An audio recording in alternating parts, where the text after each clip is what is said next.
तो लढला महाराष्ट्र धर्मासाठी, तो लढला हिंदुत्वासाठी, तो लढला बाळासाहेब दिघे साहेबांच्या विचारासाठी, तो लढला सामान्य जनतेसाठी, तो लढला सामान्य शिवसैनिकांसाठी, तो लढला लाडक्या बहिणींसाठी आणि युवांसाठी, तो लढला महाराष्ट्रातील शेतकरी आणि कष्टकऱ्यांसाठी, तो लढला युती धर्मासाठी, तो लढला महाराष्ट्रासाठी आणि महाराष्ट्राच्या विकासासाठी.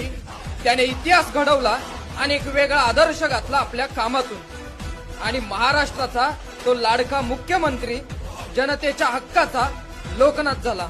सामर्थ्य शक्तीचा राजदंड उचलून